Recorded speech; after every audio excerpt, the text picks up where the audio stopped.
komi ba komo sala ba makambo ba rolma et komi tisikoyo na décembre susu donc président Kabila alakisi penza ke az esprit mabe donc aza penza kinwa tezo lakisa ke aza mbokache donc sora zaki penza muta kin azaki n'esprit ba congolais alingo tika parce que a passé à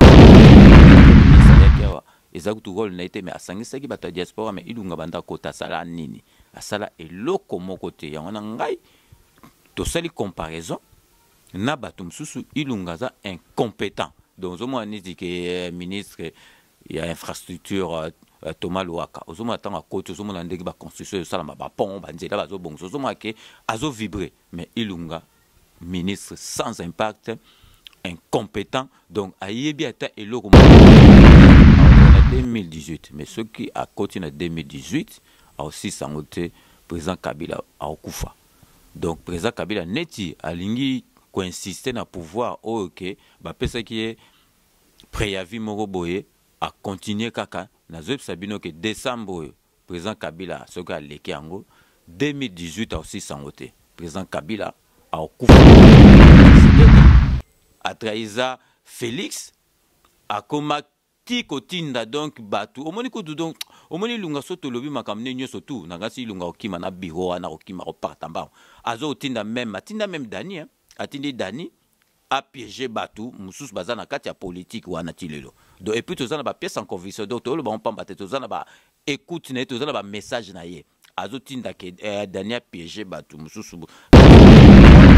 Image TV quoi, beauté Image TV, yé moro muto bozo monazo filmer ngai, ya saka na nga ningi sanga pardon, ningi sanga, telemi sanga s'il te plaît. T'as niveau lengé na beauté Image TV, chaîne moro Playboy mannequin, ya presse beauté Image TV, o nyoso linga la information, linga la namamto fête na ngai onini, na lingi image vidéo na ngai ya fête na ngai anniversaire, beauté Image TV. Yé la biso sikoyo ya kopia ya ningi sangai image ningi sangai image telemi sangai bazi wapi kindoki kati na nkolo merci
Salut à vous tous qui nous suivez sur www.beautéimagetv.com. Rita Kimanga One Love, votre présentatrice. Derrière la caméra, nous avons toujours la présence des Beauté Image, le meilleur des paris. Autrement dit, Beauté Fela Sissa Bidimbo. Voilà, Rita Kimanga One Love avec votre émission, vos messages Nangaï. Comme je vous dis toujours, l'actualité nous appelle. L'actualité nous appelle pour vous informer. Pour tout ce qui se passe vraiment. Aujourd'hui, dans votre émission, je reçois comme invité, il s'appelle César Ngadi. Le grand des grands, donc, plusieurs personnes, monsieur César Ngadi. Donc, restez connectés, fidèles internautes, et suivez, vous n'allez pas être déçus. Bonsoir, monsieur César Ngadi. Bonsoir, Rita. Bonne santé. Oh, ça va très bien par la grâce de Dieu. Et puis, Bissotoza, Ban Papa Walesa, Sogoza Mona Papa Walesa, donc, Ndokako ya Pembe Naote, donc, on a déjà béni, on a protégé ma casse. Amen. Merci beaucoup, monsieur César Ngadi. Vraiment, ceux qui ont la bengio lelo, ils allaient vraiment pour tout. On a mon qui moi, on a qui message mon repasaki. Yako yebisa bandeko ke au communal combattant au comité mozongi combattant nini o touché yo inspiration et wuti wa bi passer to bi mais c'est César Ngadi azaka ba été presque tout ozara toujours na kini kuna ozobanga te kokoma kozonga combattant et privé okende sous kini te. Donc moni nazo rappeler batu eza déjà eu le bien ou bien nazongi combattant parce que nazali déjà combattant et à première heure tango bandaki na Paris awa nga nazalaki so tuni ba ancien soit combat nazalaki donc ezali conscience nazali ate pona opposer ba question mérite soki na tunio conscience na yo na minute pona mboka ezo sala nini oyebisa ngai naza sûr et certain olobaki mboka eza bien te. Donc congolais nyo surtout siko soki asali conscience na ye atali ndenge mboka eza bien te biso tout to s'arranger na sima ezala te ke nga naza boye biso tout to s'arranger na sima po to libérer mboka na biso et au salama parce que ozala nani Mobutu alobaki 100 ans to me tombele mais a comment na 100 ans te Kadhafi kutu grand prêtre ba président tant pepeyaki donc soki ye au kima donc nga nazaki na Ukraine tant président na Ukraine ba longola ki tant population ekiti donc population so ekiti eleki obindengi mai obindengi tsunami salaki oh donc tsunami ndenge ata Dani Bokomba za shosho moni tsunami soki ye au mona na bato bazo protéger yo président au mona bakomi ko baluka donc siko nga na osenga bato conscience mutetinda ngai na vandi Nathalie décembre 2016 Kabila donc il fallait tika atigité après ba vandi président Tshisekedi avandi nakati ya basali Genvala après bake na kin basali dialogue donc président Tshisekedi ndenga kufa ndengwana akufa na souci alinga ko kufa nele msusu après mais akufa na souci ya mboka asali Genval ba prolonger président Kabila le temps basango bavandi ba prolonger à l'église décembre et comme ba commencer la makambo ba rolma et comme tisikoyo na décembre susu donc président Kabila à l'église penza ke az esprit mabe donc aza penza kinwa tezola ke aza mbokache donc sora zaki penza muta kin azaki l'esprit ba congolais ango tika parce que a passé à côté de l'histoire na Congo monique président Kabila za jeune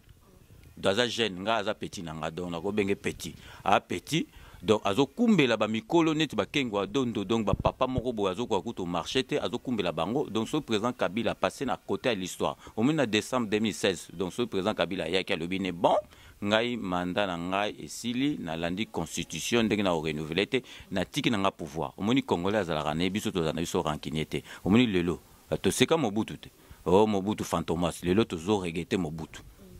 donc ce Kabila penza lobeki na tiki avandi na kingakati na ye wana vandi na ye mbele albo posant no mona wana bango bando welela ba pouvoir yango vanda tranquille mais elakisi ka az esprit mabe ndenga za na Kabila az esprit mabe azandoki donc alakisi penza ka az esprit mabe alingi congolais te na bato yo bazo kosa ye na bato babando ko linga à peu près Kabila bango toujours mona ba linga su Kabila te parce que akomo mona neti congolais za mbendre neti congolais za zoba neti congolais soka za mwasi na yeso ki nani do yango il faut congolais a tellement conscience et tellement dont on va penser que 2017 décembre faut Kabila a chola soka cholité Kabila ba barré donc on a ça déjà Kabila e baké ce qui décembre à longwete a kufa. Voilà, merci beaucoup, monsieur César Ngadi. Comment on a comment combattre la nyos autour de Babandi Baochulanda vraiment, vous avez vraiment la raison, vous avez vraiment très très positif. Est-ce que Ndeko Dani Bokombe Tsunami pe a yé pas comme combattre pour Yazara mingi na yo? Tozara mingi na ngai mais siko preuve zo la kisake. Dani akosala makamne mususu nga pe na sala makamna mususu mais petit nanga tozala kana parce que ngana Dani tozala tout le temps to benga na ça 120 fois dans la journée tozala kana to mais Dani azo sala combat na yendenga bando sala kaka donc aza na yendenga na menga siko na kombi combattant actif donc pas liboso tondo sala combat na ndenge mususu mais siko Dani atikali na combat na yewana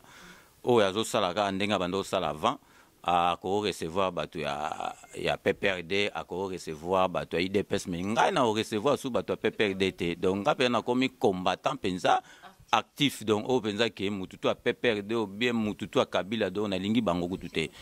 donc na lingi susu bango te donc na community neti journalisme engagé donc na lingi su te ke koma o naza kati ngana makamba kati eza sute na kom penza donc opposant donc na kom penza esprit mabe donc mutu a Kabila donc esprit mabe.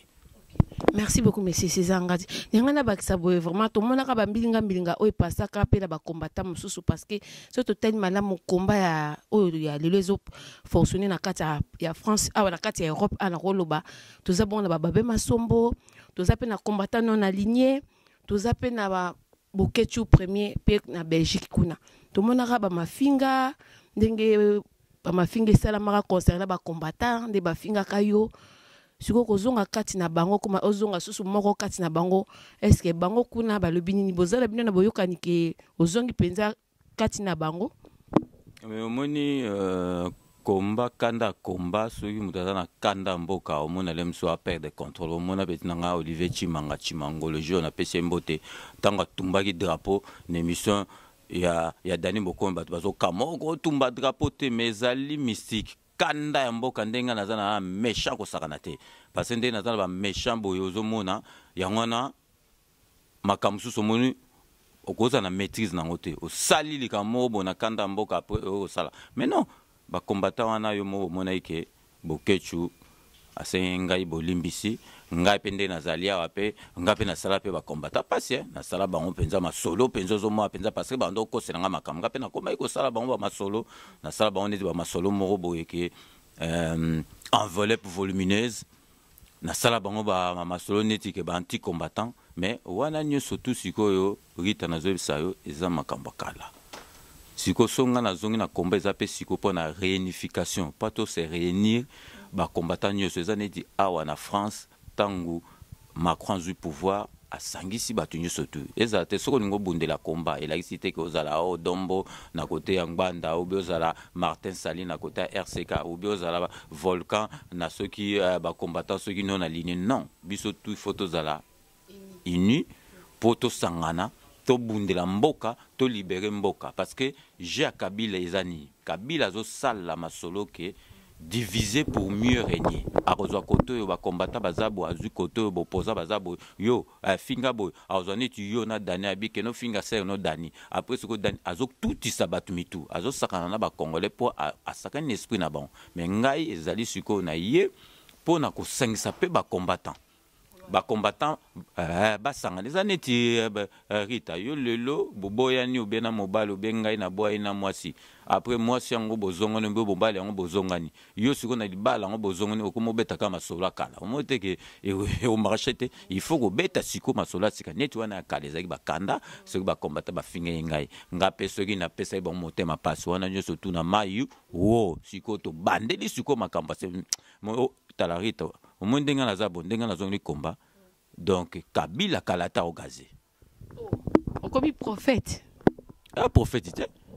on a eu prophétie donc ako kende parce que akomi na suka moto alingai ko prolonger kama makambo na ye ezali président Félix Tshisekedi tango président Félix Tshisekedi asundoli ba makambo na ye donc Kabila zasus na issue moko te ya kosala ezasu te donc ndena zo sabino boy imagine que nga penza sikoyo olobaki ake oso Kisasa est-ce Kisasa on est à la tina petit dans c'est les unes les mecs qui singala bien que cantona na musique congolaise akena kinte mona mande funeza ya proprete a peine beauté est-ce comme vilain bokecho ya mboka Kisasa te tala ndera za na santé ye commanda oso akena Kisasa te za na santé Kisasa za na tina kuto okena tokena ngo to so toke kuna to si ça rappelle banzala ya batute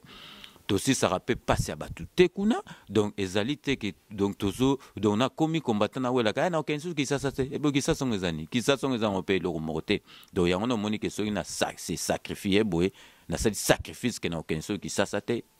to kenda on tant to kenda kuna ndenga bien to kenda on ndenga bien na ba bokechu na ba selezino na ba combattant tout ya bien to kenda qui ça to kepe na ndenga ki to donc ezali sacrifice na sali parce que congolais tout azongisa asa la conscience nae au moins ndenga na changer boy et kozongisa pe batu babule belé. Voilà, merci beaucoup, M. César. Ngadi, na profito pesa mbote na ngai na ya nanga jidikando motema mapo finini, sans oublier ya nanga Jolue Mbalaka bindeuse. Moi c'est à pembe. Nga benga ka arc-en-ciel donc na kati ya London na ba grande citation na pesi ozali. M. César ngadi mongo siko ba bilobi show lobamaka ke oliaka mbongo ya PPRD, oliaka mbongo ya président Kabila. Et simbité to coopération et simbité yango nozungu na ndenge ya kikomba to ndeni. Pour Emmanuel Ilunga pe parazara mutu na yo mais bokomaka na mbilinga a travaillera bien te azalaka boete. Siko eza yango na di bit na ozungu combat. Kolia mbongo wana bato balobaka na bango eza nango kaka ndenge bato balobaka parce que mpe na komba balobaka mpe o bokecwa koma kolia mbongo nani bakoma kolia mbongo eza nango kaka ndenge bato balobaka eza kaka image ndenge kaka bato balobaka so bamoni yo parce que biso ndenge tozalaka tozosala bemission ya bato nyonso soki toyeba tolie mbongo biso eza neti oza menuisier okosala menuisier pa Kabila ofuta yo na à partir ya mosala na yo ndenge osalaki mais ngai kutu donc ata naza menuisier bayebisi ngai nakende pa Kabila na okende kutu te donc nasi na changer donc na okende te nayebisi yo moko bongisaka mwaka na wana soki okweya na yango na oya kutu te donc na changer parce que nakomi mpenza actif donc et puis mutu wana ozotanga wana soki zoba ilunga naza zoba aza donc mutu kutu soki Rita ozali kosala émission na ngai kotangaka kutu kombo ya imbécile wana ilunga te aza mayele mosu ya classe na bomoto aza zoba kosakana te donc ilunga azali incompétent na rappeler que Rita ministre wana diaspora ozoloba azali incompétent ayebi musala te donc yele mosu bakotya na ministère mosusu yango simba mais abebisi ministère ya diaspora donc ndenge toza bo tozo regretter Excellence Antoine Boyamba asalaki penzo moni ke tango comme na ministère wana bato bele kutu bayeba ministère wana te asalaki musala ezomonana ilunga kutu donc tina kutu ya kotanga ke ezate ilunga eloko moko kutu ngai na kozala na ye kutu eza kutu te eza kutu kanda ilunga te naza kutu compétence au bengaka tout temps et compétence au traitaka tout temps ezaka diani na di ndenga boyaka kopesa musala. Mais non, mérite incompétence ezali ayebi musala te yo bande ilunga komi kuna yo somona ilunga ya asangisi diaspora ou bien nini ou bien lobeli makamba diaspora afiotola kimbanga na yeka ka tangu soki ba Libya so banini ye afiotola kimbanga parce que adi londola sali vidéo mo ayo fiotola mbanga ye bato bakufaka kuna ba 8 millions de morts bakufaka kuna na kisasa ya loba makamba diaspora asali la te so incompétence balobi ke donc incompétence c'est que oyebi musala no tezaneti ke yo Rita ozosala musala no babi Rita aza incompétence na musala ne ya journalisme donc neti ilunga ayebi musala na le mususu ayebi musala mususu bakoro chele musu na ministère mususu bien ya commerce extérieur ou bien wapi le musu angoza compétent na diaspora to se trompa ki na ilunga tant akomaki ya to monika azali penza muta diaspora to bika bazu penza muta diaspora donc abanda mbala moko na masolo mais ilunga ti azalelo to moni premier ministre ya kiawa ezakutu rôle na été mais asangisaki bato diaspora mais ilunga banda kota sala nini asala eloko moko te yango na ngai to sali comparaison na bato msusu ilunga za incompétent donc zomo anidi ke ministre ya infrastructure Thomas Louaka ozomo atanga koto ozomo na ndenge ba construction sala ba pont ba nzela bazo bongo ozomo ke azo vibrer mais ilunga ministre sans impact incompétent donc ayebi ata eloko moko te donc azaneka wana soki azana asalaka nini toyebi te bato beloko tato sali na yo micro baladeke na château rouge be kenini meko tuna bango dans ilunga ado bato kutu baoyeba ete donc pour dire que azo sala te soko za ministère oza ministre mo atoyeba ni te sozo sala musala makasi omona mbala mo baoyeba ezane tibiso na be mission ozo sala be mission malamu atokoti lelo osali 3-4 émissions ma paya kitoko omona bato baoyeba yo mais sozo sala ke baoyeba ndeni. Merci beaucoup, M. César Ngad. Na profité de votre mbot nana Dani Bokombe, tu n'as mis la femme du patron, sans oublier Jessica Chilanda, naebi nayoka ipona mwana naebi ke ba changement temps donc ba grande citation na opé vraiment toujours continuer là M. César Ngadi M. César Ngadi yebisanga nanu vraiment parce que combat yo koti combat opesi prophétie na OK au coachon parce que au président Kabila 2017 awa azokende ceux qui comme 2018 président Kabila azaka na pouvoir o le ba pepeni na lobby que 2017 il faut atika décembre sera tikité a olega 2018 mais ceux qui a continué 2018 a aussi sangote président Kabila a okufa donc président Kabila neti alingi ko insister na pouvoir OK ba pesa qui est préavis moko boye a continuer kaka na zeb sabino que décembre président Kabila ce que a leki yango 2018 a aussi sangote président Kabila a okufa penza a otika pouvoir wana oliatika ngona malembe neti ya soda linga préfère kufa penza ya solo penza bomona ka okufa. Voilà, merci beaucoup monsieur César Ngadi. Nena bakse susu boye vraiment awa pena kati ya Europe awa ba parti et comment na kati ya combat. Yo na parti nini? Oza na parti ya Babe Masombo, oza na parti ya combat non aligné, to oza na parti ya RCK. Nde na yebisa ki nga na yepa na réunification donc nga na koti combattre po nazala na côté moko nde na lobele ba combattant donc pona ko bundela mboka ezate ki fozala nazala muta RCK na Martin Sali o nazala na Odombo o nazala na Volcan o nazala na Pierrot Itela o nazala soki na Edi Kapunju ezande ngana te nga na koti po batu tout basangana l'union fait la force parce que combat et comment la clan ceux qui Martin Salé a sali likambo Odombo ateza bien Odombo arrondimate Odombo a sali likambo Volcan arrondimate monique ceux qui na combat batu bazali dispersé boye boza soudete yango wana moni makambo Kabila aza kosala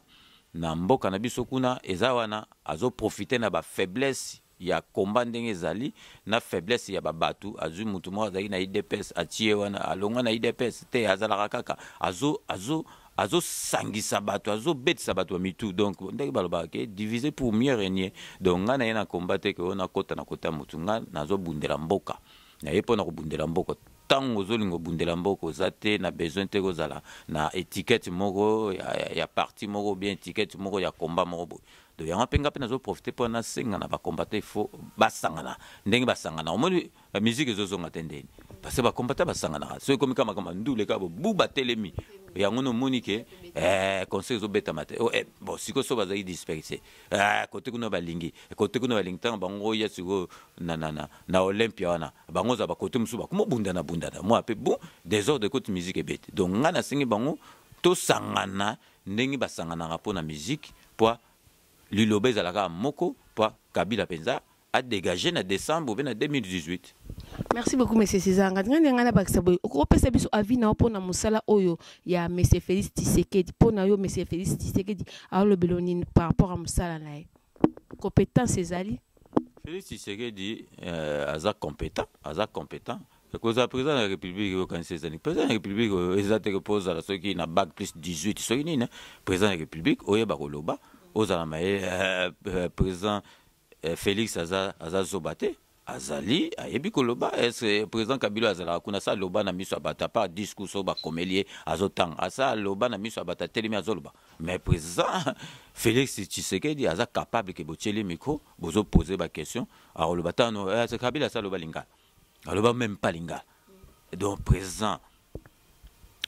Etienne Tshisekedi akoloba lingala à cause de contact direct na population akoloba pe français aza entouré na bato bien et puis akola déjà na makamba politique ti azo kola wana azaki bercé na papa na ina makamba politique aza une expérience azwiti que dans le vide ta koti aza déjà na kati ya masolo et puis boyebake mutu oyo akoki lelo kokiti sa population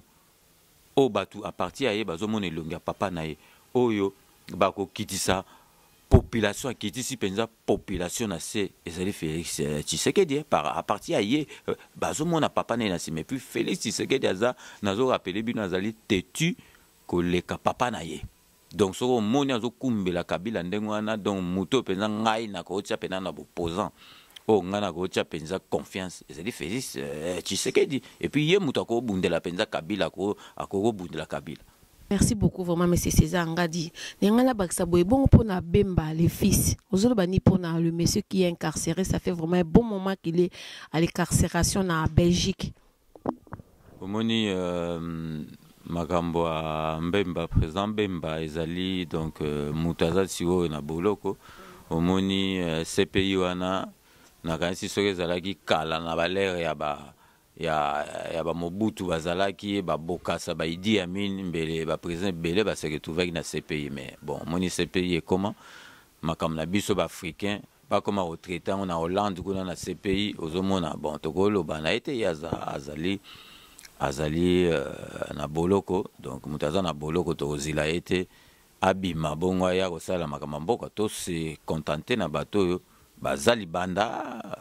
oyo ba opposant bako bundela mboka. Bon Mbemba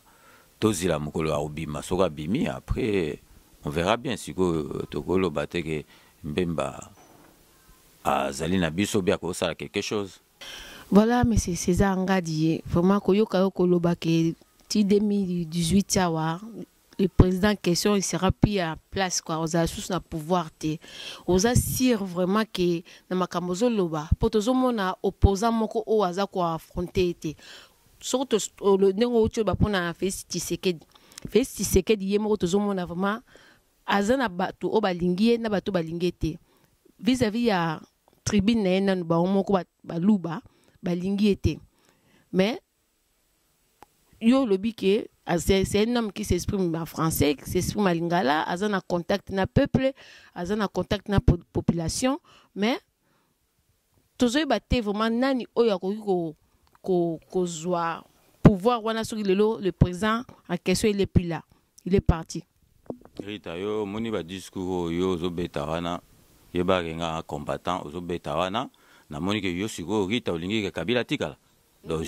zilanga na posé do zolo ba ke Kabila kolonga do na mboka wana pa Kabila mutazate do yo siko lingi Kabila tikala parce que tout le monde a toza na France tout le monde a que ceux qui tout comme ba élection commis tout le monde a baza ko sala ba opposant ba bazaki belé baza ko affronter les présidents o yazara na place. Mais pour na Kinshasa na mboka na biso Congo tozo mona opposant o yaza makasi penza te o yaza ko affronter Kabila te. Il ne faut pas comparer l'incomparable. Donc, comparer que dans France, na Congo kunate yo kende koloba makambo tozo sala no awa kende o sala ngokuna o mona nde ba okanga yo. Donc, comparer que France na bisote toza na démocratie moko te, ça n'a rien à voir. Donc, Kabila bon okasi pas zo lobake. La bango okende kini 21 ans na kita kinte.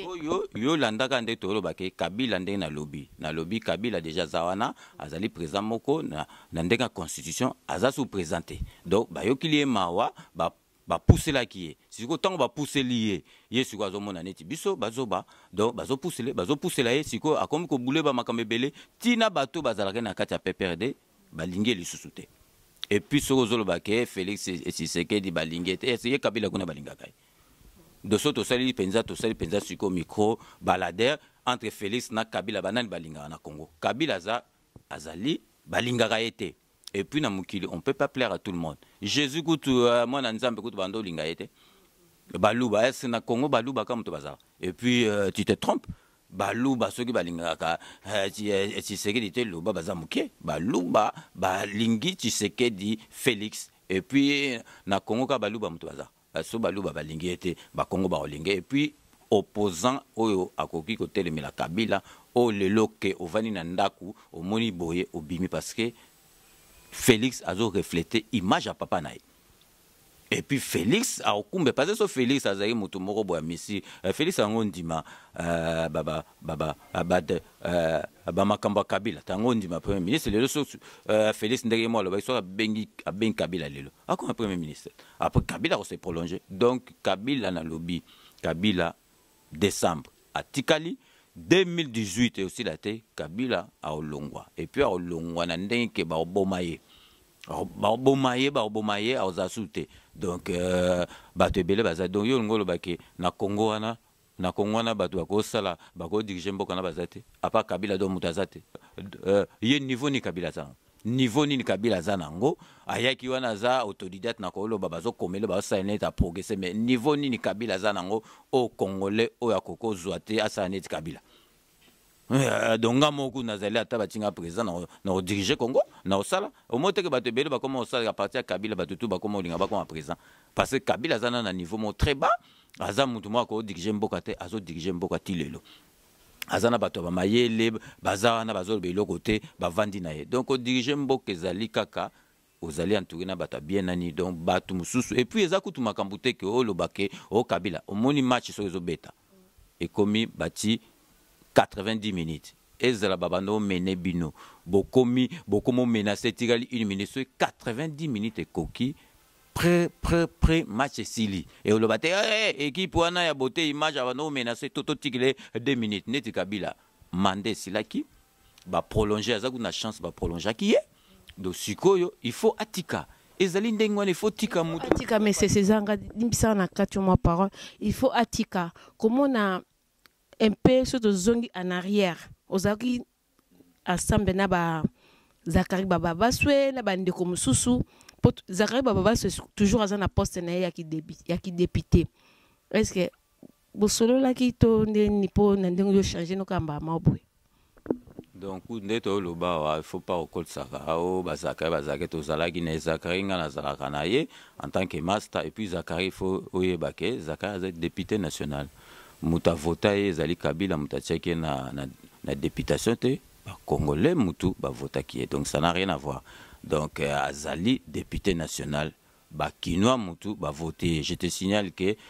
député l'un des députés à sala coup de propagande eta bimisa ba t-shirt était ba congolais ba votaye ba kinois ba votaye ba mema itikune ezali Zakari donc Zakari azana kati ya masolo na yazo sala en tant que député ezali Kabila mutachake kunate donc azana kati ya masolo na ye nga pe nazana kati ya masolo na nga donc amasa na nga otikala masa na nga to solo la na misusu me mutu mutazana conviction na ye yorita ozali ale misusu ser na o akoza na makamne mususu asape na makamne mususu eza preuve net ngana dani dani atikali na combat ndenge mususu mais ngana dani toza tout le temps donc mutamta sala masolo na ye donc mutamta zana choix na ye et puis soza député ezali te que député ba nomara ba honte député ba salak élection ba ponio donc c'est différent. Merci beaucoup monsieur César Ngadi, nous sommes vraiment arrivés vers à la fin de notre émission ngena singa na okaka subi ozana un message à passer, un message fort na bato bazo konza mboka na komba pe ozo sama awa pe na peuple congolais o ba olanda biso. Message nanga ezali donc omoni ndenga na zabo na zol bana bino ke na zongeli combat donc bozo ngo vraiment au sérieux to ça circuité na ça la aventure te ezali ndenga na zol baké congolais mieux surtout à ça la conscience nae atala ke mboka eza bien te donc ceux qui totali ezali vraiment tout le monde est d'accord mboka eza bien te so inga lelo na zu conscience beauté image azu conscience rita azu conscience donc mutamta azu conscience omoni force na biso et osala ke bato bazakuna batika donc ndenga na zolo baboye na ye auprès ba combattant to bossa na makambo kalanga so na salaki bino mabe na zokisaki bino na yosaki bino passe na motema na sengi bolimbisi to longola makambo na kala donc biso tout ozala soudé pour to longola bato bazana pouvoir wana parce que na bango ici et coquille ici et sili donc bazongo se bato musu bazozongo neti ba vanti donc ngana nazwaka décision na buzo batenga vana zwa décision na réfléchir so na zwa décision bo ngai ata ba ebisi ngai ke n'importe wana sima lion azakuna ngaso na lobaki oui na okene pena lion lienga ya na zonga simate donc ndenga na lobiki na koti na masolo oyo eza jeté na sacrifier déjà na sacrifice ke kin donc na okenda ngote donc okenda kaka kala pete donc okenda petro donc elo mope ya malonga pe tozwate batu to sisa banzala batute donc les gens bazo souffrir rita sona zo sa batu bazo souffrir mususu ko kufaka boye azangi $5 obi azangi ni na spiri na ke na hôpital yozo se rendre compte mutaki hôpital bo azana mbongo te oko crever na batiki rita okufi okufi do tout monde on est jeté social au bal wana social tilelo social eza bien te donc to le pays en voie de développement tant biso to tant ba classe même si ce pays na biso so to comme na ba 1980 ba 2000 ans to comme a développer tilelo to zalaka en voie de développement to zakuta en voie de développement to comme en voie de sous-développement pour na Kabila na le akuta mobutu to bando mo ke nem surtout pas to s'en sortir au moni pas moni Kabila na bato babande ko linge mukie bazolinga ye lisusu te parce que bamoni mpenza ke adépassé baborne. Donc parce que aza esprit mabe, donc aza esprit mabe ezolakisa mpenza ke aza congolais te, aza kinois te, aza esprit mabe andoki parce que osali mosala na yo apui aza jeune atiki place mosusu aye akokeni mpe ozonga après mais alingi otika te. Donc yango nalobaka ke mutu to azwa conscience nga na osala baventure te nayebi makambo nini na osala. Et puis bato baotala biso bacombattant il faut tosangana tozala bomoko po force ezala. Donc tosala neti te ke ndenge baosala nakini kuna kabila osala divisé pour mieux régner azo tous bato mitu. Donc nga nazali ya bazongo mpenza au sérieux nde pe nazoloba awawa ndengi tozoloba aso kabila leki décembre 2017 na 2018 aussi sangote akufa. Et puis message sous suka nde na lobaika ke irita kotanga makambo ilunga te ilunga, je répète, ilunga nde tazawana ministre diaspora za incompétent. Aza incompétent kalate donc ako reverser parce que ba bengana ye aoza donc awa na poto asa sumba awa na poto aoza déjà awa na poto aza na place tazo bombana na kini kuna a trahisa déjà papa Tshisekedi a trahisa Félix akoma tiko tinda donc batu omoni ko donc omoni lunga soto lobi makamne nyoso tout na ngasi lunga okima na biro na okima opartamba azo tinda même Dani hein atindi Dani a piégé batu musus bazana kati ya politique wana tilelo. Donc et puis tozana ba pièce en conviction donc to lo ba on pamba tozana ba écoute ne tozana ba message na ye azo tinda ke Dani a piégé batu musus bazala kuna opposant. Et puis azo tinda ba makambe et donc ilunga kuna ngolo bate à part qu'incompétent na ye andoki mote mamabe. Et puis donc yé ilungawana donc ilungawana donc omoni banda mona biso na fait donc yazo kasa donc Félix Tshisekedi toyeba ki kaka do mokoto kende na opo Félix Tshisekedi toyeba banda kala Félix atanga na frère na ngana tumba na tumba déjà ceux qui oza mwana mayele te na tumba nde bando zwa batukuna na école wana ba otala bilete na soko yo okota na tumba batali bilete na soko na seo ba otala bilete na primaire nyoso tifoza la donc na ba point ya bien de oza pe na conduite bien soki oza na conduite bien te tuna bato tu batanga na tumba ba oyebso tumba wana ya ba frère tumba ezaki jeté do banda mona biso na Félix akomi ko banga akomi ko tinda batu akomi ko tinda Dani Salaboy akomi ko fingisa batu na ba Facebook omoni lunga omoni bato bazana yo so batata mapasa zoba na tata mapasa so inani wana azo telinga na kuna na biwo ezanga place azo telinga na ba couloir aza soki zoba omoni yo tata mapasa yo ozo sakana omoni ba makambo ya ilunga soto bando bimisa tata mapasa yo bando za na makambo tout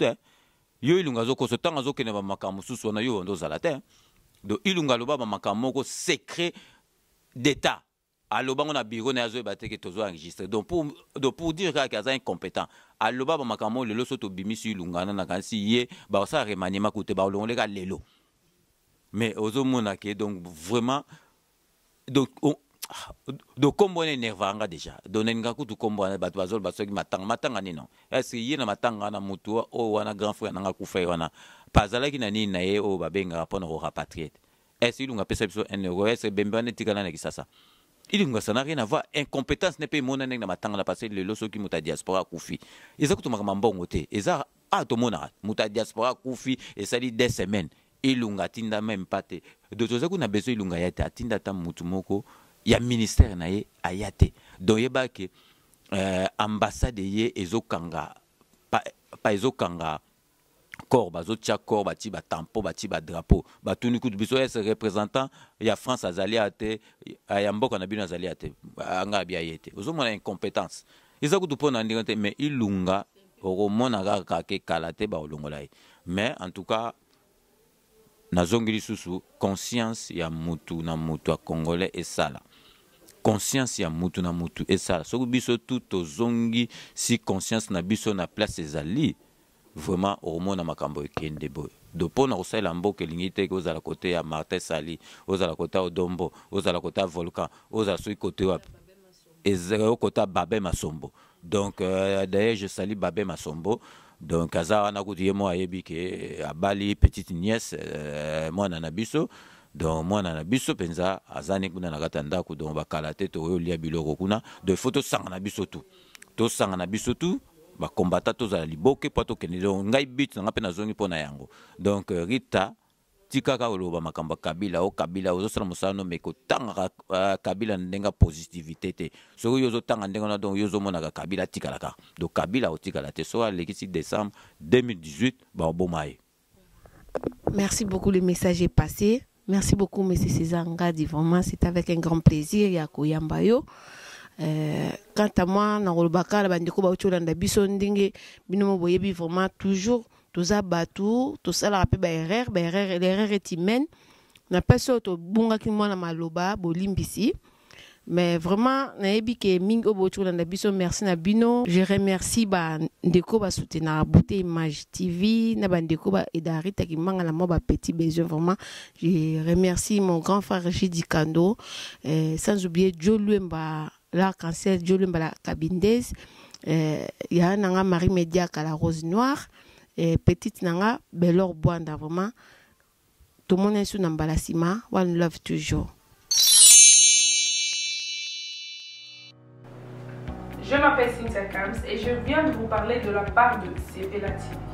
Sepela TV est un décodeur, il y a un mboka, partout vous avez des Congolais de la diaspora, au sommet Sepela TV. Et ça n'a pas chaîne ni à Congo, pays à Congolais. Que ce soit RTGA, que ce soit RTNC, que ce soit P1 TV, aussi Bundes Image, Genesis, Press Play, donc la chaîne est appelée, il y a des Congolais, pays à Congo.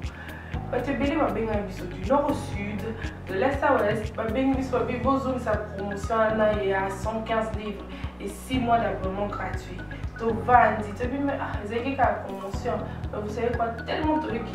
clientèle et puis souci à ces plats TV et là pour ça va client là bango babino to zongela promotion à 115 livres et 6 mois d'abonnement gratuit. Cette fois-ci, juste pour vous dire que dans le stock nous avons ébélité, mais ça va limiter, c'est vraiment limité. Vous allez béler beau benga, pour y avoir des décodeurs à Sepela TV. Bah maman, et si on a vu nos pays, on a la carte pour filmer, que ça sort en ligne là en français et en anglais. Bah film en Nigeria, il y a des Congolais, des Africains, vraiment comme ça, ils ont la carte. Bah papa, tout cas si binopé, tout télébino, chaîne, il y a sport la carte donc football 24 heures sur 24. Et aussi pour les enfants, bien sûr, tout cas ici binopé, on a pensé à vous. Vous avez aussi les chaînes des enfants, que ce soit en anglais et en français, et ça pour la carte. Donc toute la famille de partout, n'importe quelle génération, vous c'est pour la carte et aussi gospel, évangile 24 heures sur 7. On va la miniter, beaucoup ça peut miniter, mais contactez-nous dès aujourd'hui, dès maintenant. Quand on est besoin de vous avez un numéro, vous team de la biso, pas coordonner la bino, et puis biso peut être au team de la bino, Sepela TV. Donc qu'est-ce qu'on fait? Acheter Sepela TV.